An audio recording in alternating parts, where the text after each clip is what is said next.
Halter breaking young foals is counterproductive and dangerous, so please don't just put a halter on and pull and tell yourself that they need to figure it out. So how are you supposed to get a foal to this point then, you might ask? Well, I've been raising foals for 20 years, so I will give you some tips on how to get there.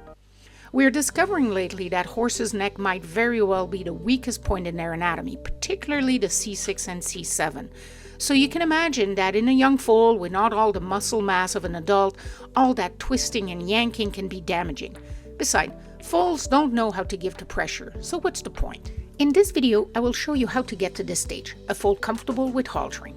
It's a step I take to make sure my foals learn to lead without breaking anything. First thing is that even before putting on a halter, you need your foals to be comfortable enough that you can just walk up to them and touch them all over. I explain how I get there in this video. If the foal is still afraid of you, there is no point trying to force something on its head. It will just confirm that it should be afraid of you. Second, pick the right foal halter. I like leather, especially if it's a little bit stiff. Figure 8, like here, or the more traditional shape. Either way, make sure that there's a nice big nose opening. Foals have whiskers, and you want it to slip easily over the foal's nose. Thirdly, I always work in a pen. If the foal panics or gets away from me, I really don't want it to scare itself. Fourth tip. Work close to the mare. Use her as a wall, that way it will limit a little bit where the whole foal goes. Watch your head, they will lift their head up. Careful with that you don't get hit in the head.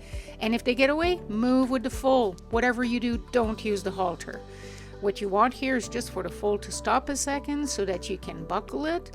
And after that, I generally leave them alone.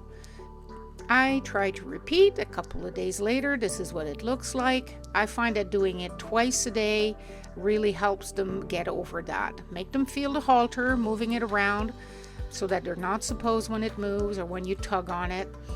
And yes, I find that if I do that twice a day for 4 or 5 days, they're usually pretty good about it and much more relaxed every time I do it. And then I had this one that took 2 weeks. He would lurch backward when the halter touched his nose, then hit the wall behind him and jump forward.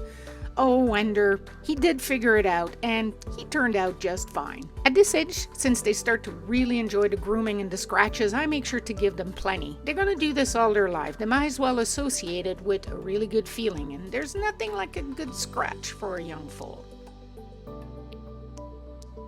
And, if you do this regularly and every experience or almost every experience is a good positive one, pretty soon you'll be able to just walk up to them and put on the halter and it'll be no big deal.